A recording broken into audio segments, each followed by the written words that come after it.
Dwako, or Vin. And I am I'm Metara Suit. You see that right here on PSN and Joystix on Xbox Live. Torrent Senpai, PSN, Torrent Senpai, Xbox Live. Rootsie me, that's me. I have no idea what my Nintendo Switch ID is. So what are we talking about today? Alright, so we're here for an episode of a series that we're going to call Joystix Talks. Basically, we just meet in a really chill situation and talk about current gaming related events. And today, this is basically like the first episode. What we're going to talk about today is the Google Stadia, which was announced last week. For those of you that may or may not have noticed or you didn't see it online, the Google Stadia is Google's attempt to break into the gaming scene. It's a game streaming platform. Actually, it's a whole lot of things. But first and foremost, it's a game streaming platform that basically is supposed to be able to play almost anything on. So the first thing I want to ask us, you guys, what did y'all think about the presentation that Google gave to introduce the Stadia? Yeah, I think it's pretty dope. Yeah, so the presentation itself was executed well, in my opinion. I mean, I like the presentation was good, and it was long, it was like an hour. My God, but there were a lot of key points. They covered a lot of stuff, but then again, I feel like for me, to a degree, it was a bit lacking. I had a lot of questions that they had not answered, but we'll get into that later. I think that was deliberate. Yeah, exactly. I feel like the omission of those questions, they wanted to wow you with the spectacle and make you forget those things, but we're all gamers and all stuff. We're all like, nigga, we know what you're talking about. You know when somebody is good and you come back with wait. My friend, come here. Your work has not finished. Bro, it's like embarrassing. I'm not talking to you.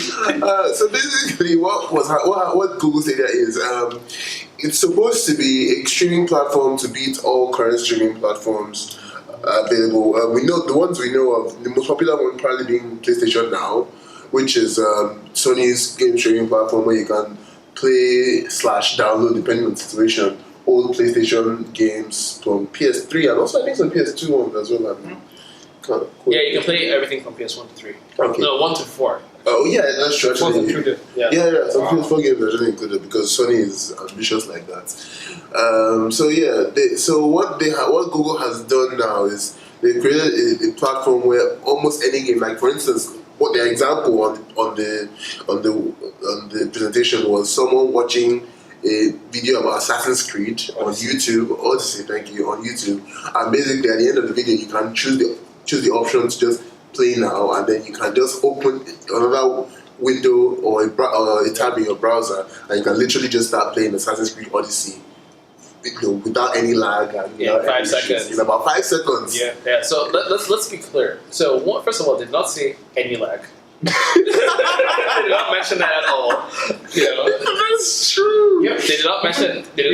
Even when you switch from the PC to the mobile phone, it was like similar, like swiping. Even when I swipe pictures on my phone, it's not that fast, right? So, in terms of Stadia, I've watched a couple of videos. Not just the initial video. I've also watched Digital Foundry's exclusive analysis of Google Stadia. I think before they called it Project Stream. Yeah, actually, Project Stream was like a one-time event. Because I read about that. Basically, it was with Assassin's Creed Odyssey, and obviously Google is well in bed with Ubisoft, but we'll get to that later. Alright. It was Assassin's Creed Odyssey, so they invited certain people in parts of the world to just pick up and play Assassin's Creed Odyssey wherever they were at that particular time. And apparently there was some good reviews. People said that they were able to play it without any issues, very little lag, blah blah. It was really great. I think that was 2018. Yeah, 2018. Yeah. So that was basically just their sneak preview into what madness it is that they were planning. Yeah, pretty much. Yeah, it was a sneak. I agree, 100%. A sneak preview. So Digital Foundry noted a couple things, right? So they got there, and this might lead into one of our first topics. I don't know. You're the topic master, right? Right. And they said they had a great time, a fluid experience, and they also did lots of tests such as input lag, etc. At best, it was on par with the console, right? At best, it was on par with the console. At worst, it was just a little bit worse. right? Like just a little bit worse. They measured it. We'll link the video down below so you can see. Yeah. But they actually measured it, and to be honest, it's impressive. But one thing they did mention was that the connection they were playing on was a 1 gigabit per second Google connection. And there is the first sticking point with Google Stadia.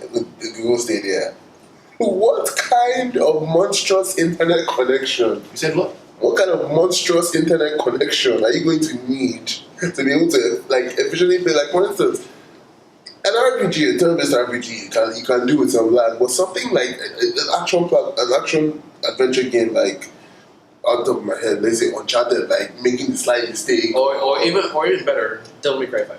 Thank you. Like a game like that, where like, if you even stop for a second, you'll be hacked to death by monsters if you're playing it like on a higher difficulty. Yeah. What kind of connection would we need to get that like optimal Google Stadia experience? Yeah. As far as lag goes, I have some answers for your question. Yeah, right. Cool. He's the tech. He knows the tech stuff. The tech stuff. For example, to play 720p at 30 frames per second, you need a 15 Mbps connection, right? Now, where we live, that is possible at times. On a good day. Yeah. Just in case y'all forgot. When the planets align. Just in case you forgot, we are in Lagos, Nigeria right now. So sometimes we get some awesome internet service. Like my best internet connectivity speeds has been 85 megabits per second on MTN on a random day. Who did you bribe to get that connection? Who did you sacrifice? Normally here in this part of the world, we don't get 15 Mbps connections. Right now, every single internet provider has been having issues. I think the max you're getting is 1.6 to 3, which is just unfortunate, right? So basically, if Stadia was your thing, if Stadia was like your everyday, you didn't have a PlayStation or an Xbox or a PC, and Stadia was the thing you chose to play. Right now in Nigeria, you would be unable to play. For the past week, you would have been unable to play any video games. Because the internet has just been crap. But okay, so more about the Stadia though. Okay, so apart from the fact that it's a streaming platform, and basically all the hardware is in Google Stadia data center, where apparently the graphic capabilities of their GPU is more than the PS3, PS4 Pro, and the Xbox One combined. Well, that's what they claim. They're end of generation consoles. They're 6 years old. 5, 6 years old. Like, I mean, are you really bragging about that? It was in the presentation. No, I understand. Like, why? Are you really bragging? I was like, yeah, they're old consoles. I understand it's Pro and Xbox One, but those guys are also releasing their next consoles within the next year or a year and a half, maybe. True. So, if they come back and be like, hey, well, guess what? Our consoles are now 12 powerful.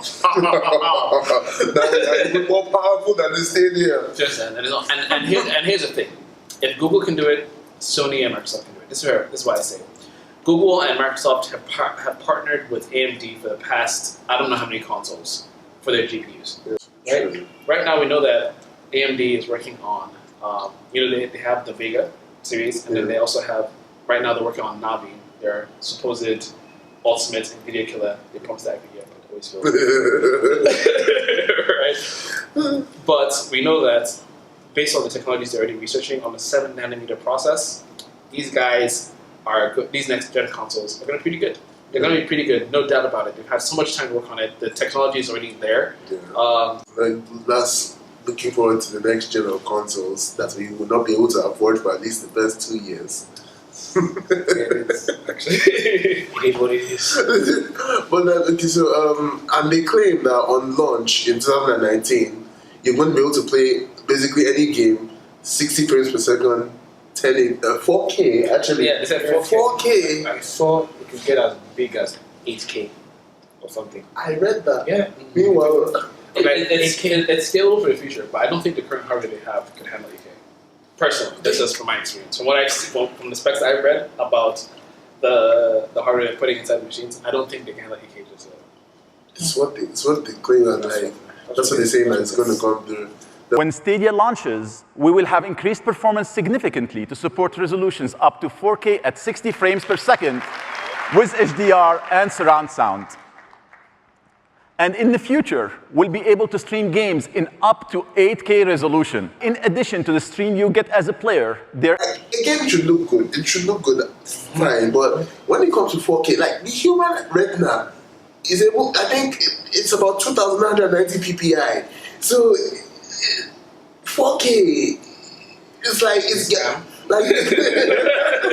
like most experts agree that most people will not even be able to tell the difference between 1080p and 4K. Well, I beg to differ. The difference is clear. 7 up. The difference is clear. I'm not paying us for brand promotion. No, but the difference is clear. Try playing Spider-Man on PS4 Pro with a 4K TV. I'm playing Spider-Man on your PS4 with your HD TV. Yeah. So they also showed a controller.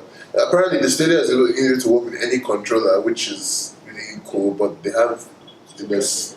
Yeah, they have. It's actually like because you can play any way you want: PS4, Xbox, or even mouse and keyboard if that's your thing. But they're also going to have their own special proprietary controller that actually connects to your Wi-Fi, not to your computer. It connects to your Wi-Fi and straight to the Stadia data center, where the games are actually being played from. So it's supposed to give like the best possible experience. Wow. That's what they claim. So in terms of Stadia, that's basically what it is. And there's also a lot of other functions in terms of you can stream while you're playing and also stream on YouTube as well. It's a social media controller. Basically, you can do, and then there's this funny thing I noticed with the gamepad. It has the Google Assistant button. Now, for those of you that have been playing games for a while, remember when you were like, maybe like 10 years old, trying to figure out how to get past a particular puzzle in the game, and you called your older brother to come solve it for you because he's played it before? That's basically what Google Assistant is going to be for the Google Stadia. You just click the assistant button. How do I get past this place? Because I can't figure it out by myself. And it presents you with a variety of solutions. And another thing you can also do is like take an instance of your game in the game world and like send it as a link to somebody else, so that the person can like maybe join in or play through the situation that you played in. Which I mean, it's all really nice and all, but like, who asked for any of this? Well, to be fair, I'm going to defend this decision. Yeah. Because it's already been done. By whom? Sony. Oh yeah, the sharing thing. Exactly. But it's different though. Is it? Yeah, that's a recording, isn't it? No, it's not recording. So, for example, when you share, I'm not talking about the share recording. Yeah. You can actually, what they call you can handle. share play, That's what they call it. Yeah. Where you send somebody who doesn't have the game, right? And they can play. They stream from your console to their game, right? To their console, and then they can play and help you out in a particular situation, whatever. So it's a similar thing. It's one of those things I thought was a gimmick when it came out, and nobody would ever use. Have you ever used it? I've actually used it once. Seriously? Apparently, Stadia is supposed to be able to do that, but better or easier. And in addition, like they have this other feature where they say if you're streaming a game, like a competitive game, like they use 2K, like one of the NBA 2K games, another publisher that's in bed with Google now. They use them as a demo. Like if you're streaming on YouTube, you can like join a queue to play against that person that's streaming it, which is interesting. And I feel like it's something that a lot of YouTubers are going to use as like subscription perks or Patreon perks. Like, okay, if you're like a Patreon subscriber, you can join me on my stream and things like that. And it's more power to them, to be honest. Yeah, I mean, hey, if they can make more money out of this YouTube thing, I mean. Why are you looking at me like that? I don't know what you're talking about. I don't know the transactions are open, no? Yeah. So that's basically the Stadia in a nutshell. My question is, how do we think this is going to affect the games industry in general, like in the short and the long term? Because this is like a pretty big move. This is a power play. This is something that on a scale that apparently I don't think. I mean, obviously there are other streaming services, but the scale that Google is claiming, not scale like you know what I mean. Not that they have like a giant library of games already, but oh yeah, and one more thing I forgot. Google now has their own developer studio, Stadia development, and they're going to be making games specifically for the Google Stadia, which is interesting because one of the main selling points is with the Stadia, you're not really worried about hardware restrictions. Yeah, so you can make any game you want, even beyond the hardware of the current generation of consoles, and don't even worry about it. The Stadia can handle it. So, what kinds of games are they going to be making? You'd be able to have like 1,000-player battle royale, which to me sounds like a terrible idea. Games will last forever. They really last long. Have you ever been in a Apex Legends game? Yeah. And not seen anybody for like the entire length of the game? To be honest, that's But then don't forget, if it's going to be 1,000, they'll probably scale the game to suit 1,000. Yeah, it's just like it would be so. Imagine being like. Okay, like for instance, don't forget, it might not just be a battle royale. It could be like a GTA server with 1,000. Okay, that's a key. Yeah. That's a better application of that. It could be a Star Wars game with 1,000 players. It could be No Man's Sky, which that people can actually see each other. No, they touched. So think about it. I mean, if that's application fantastic, I'm all for it. But the one that they gave me, the example they gave about the 1,000-player battle royale, I was just like, this is terrible. But yeah, no, I appreciate that. Have like bigger playgrounds, like you can have more players than ever before. So that's the advantages of having, this giant monstrosity that they have in their data center. Yeah. Well, my question now is, internet. Personally, this is my issue with this. They say one of the selling points of this thing is supposed to be you can play your games anywhere at any time. Now, let's even say, like, for the sake of argument, that this is a country where the internet is constantly stable. How much data is this going to cost me to be playing, like, for instance, Assassin's Creed Odyssey on my data? You go hop on your limited inputs. What is it plan? Unlimited, right? That's going to be capped after 3 hours of game. No, because I was reading this, I read something earlier today, and they said playing on PlayStation now is that they recommend like 5 Mbps speed, and playing 5 Mbps at that if that's actually the actual rate of transfer for like an average gaming session, like 3 hours, that's getting into like 20-something gigs and that's one gaming session. And like, so when it comes to data, and this is not just us, because I was roaming around on the internet today and I saw people like Americans who have been much better than us internet-wise complaining and asking like, okay, what's going to happen to them if they're on a data plan that's not unlimited? Or what if, they're on a long train ride or something? It all depends on the experience that Stadia delivers. Yeah. Right? Exactly. Those particular things, can this cloud version of this really be the defining factor to draw us away from any other form of entertainment, whether it be a PlayStation, an Xbox, or Nintendo? Yeah. Like we've talked about, each one of these things, each one of these boxes you mentioned has almost all the features Stadia has, or if not all. Right? The only thing is the truly independence of any particular display, any cord or cable or anything like that. Everything exists on the internet. Yeah, on the internet and the devices that we can stream to on the internet, whatever it is. But yeah, I believe that Google would have to get its software onto all the smart TVs, because how would you stream? Exactly. Yeah, you can stream to a TV along with the pad if the TV itself can't receive the image. Sure, you need to, unless you're forcing people to buy a Chromecast. Exactly. So they need to get on board with that with the smart TVs. Yeah. So I mean, I think like you said, I'm interested in what happens. I think it's a viable.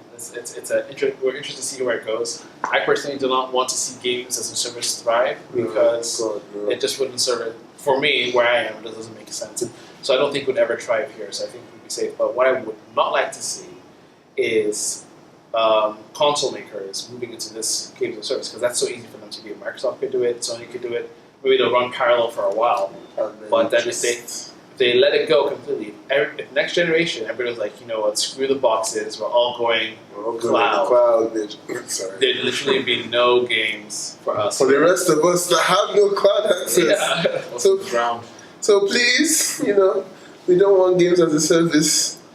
Not until we're like millionaire rich and have built our own dedicated fiber connection to let's just get straight into the idea. Just 20 Gbps for us alone. That's fine. I'll be okay with that. We'll live in the same house, but I think we've expressed to do multiple of those things. What do we have? You have any last words? I'm really looking forward to what Stadia has in store for us. Waiting for the E3 where I know they're going to talk. Well, I still love my Xbox and my PlayStation. Which is, to be honest, that is it. He lies. He doesn't love his PlayStation. It's true. I love my PlayStation. He's lying. He's biased. He's severely biased. Towards what? Towards Microsoft. But guy, like, honestly, guys, please ask this Torin Senpai guy to join us for Division 2 on PS4. Let's see that in the comments. I don't like Division 2 anyway. Unpopular opinion, fight me. No, so yeah, so that's been it. I think we've covered a lot about the Stadia, and if you have any opinions about the video or the Google Stadia, what you think, you know, it might become, if this is actually a good direction for the games industry ahead. I don't think it is, but you might have a different opinion. So please leave it in the comments and talk to us. And yeah, this has been Joystix Talks. Bye. This is Saint 91 signing off. Oh yeah. I'm Matirasu, Raw Sharks. Torin Senpai. Torin Senpai. Yes. Senpai. Yeah. So, ladies, you say Torin Senpai.